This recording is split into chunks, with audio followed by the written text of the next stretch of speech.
ଆସନ୍ତାକାଲି ଆଗତ ହେବ ନୂଆ ସରକାର ତଥା ବିଜେପି ସରକାର ପ୍ରଥମ ବଜେଟ। ଏହା ପୂର୍ବରୁ ବିଧାନସଭାରେ ଅର୍ଥନୈତିକ ସର୍ଭେ ରିପୋର୍ଟ ଉପସ୍ଥାପନାଇ କରାଯାଇଛି। ରିପୋର୍ଟରେ ଓଡ଼ିଶାରେ ମୁଣ୍ଡ ପିଛା ଆୟ ବଢ଼ିଛି ବୋଲି ଦର୍ଶାଯାଇଛି। ରିପୋର୍ଟ ଅନୁସାରେ ଦେଖିବାକୁ ଗଲେ ଅଗ୍ରିମ ଆକଳନ ଅନୁଯାୟୀ 2023 ଅବିସିରେ ଓଡ଼ିଶାର ଅଭିବୃଦ୍ଧି ହାର 8.5% ରହିବା ଆକଳନ କରାଯାଇଛି।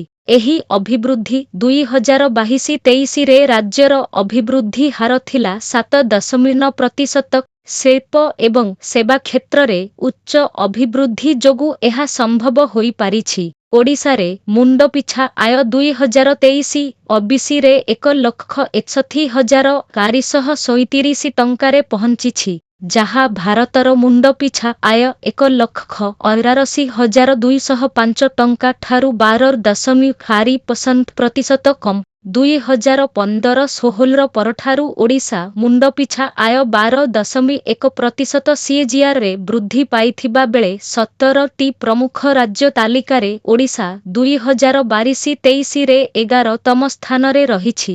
ସେହିପରି ନାଗରିକଙ୍କ ମୁଣ୍ଡପିଛା ଆୟ ବୃଦ୍ଧି ଏବଂ ବିକଶିତ ଭାରତର ଲକ୍ଷ୍ୟ ସାଧନ ପାଇଁ ଉଲ୍ଲେଖନୀୟ ଯୋଗଦାନ ପାଇଁ ରାଜ୍ୟ ଏହାର ବିକାଶମୂଳକ ଓ ଅଭିବୃଦ୍ଧି ପ୍ରୟାସକୁ ତ୍ୱରାନ୍ୱିତ କରିବ। ସେହିପରି ନୀତି ଆୟୋଗ ଅନୁଯାୟୀ ବହୁବିଧ ଦାରିଦ୍ର୍ୟ ଅନୁପାତ 2015-16ରେ 29.3% ଥିବାବେଳେ 2019-21 ବେଳକୁ ଏହା 15.7%କୁ ହ୍ରାସ ପାଇଛି। ଏହି ବର୍ଷ ଭିତରେ ରାଜ୍ୟର ପ୍ରାୟ 62 ଲକ୍ଷରୁ ଅଧିକ ଲୋକ ଦାରିଦ୍ର୍ୟରୁ ମୁକ୍ତ ହୋଇଛନ୍ତି ବୋଲି ଅର୍ଥନୈତିକ ସର୍ଭେ ରିପୋର୍ଟରେ କୁହାଯାଇଛି।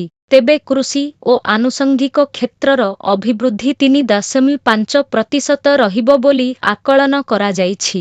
ଶିଳ୍ପ କ୍ଷେତ୍ରର ଅଭିବୃଦ୍ଧି ହାର 8.7%, ସେବା କ୍ଷେତ୍ରର ଅଭିବୃଦ୍ଧି ହାର 9.2% ରହିବ ବୋଲି ଆକଳନ କରାଯାଇଛି।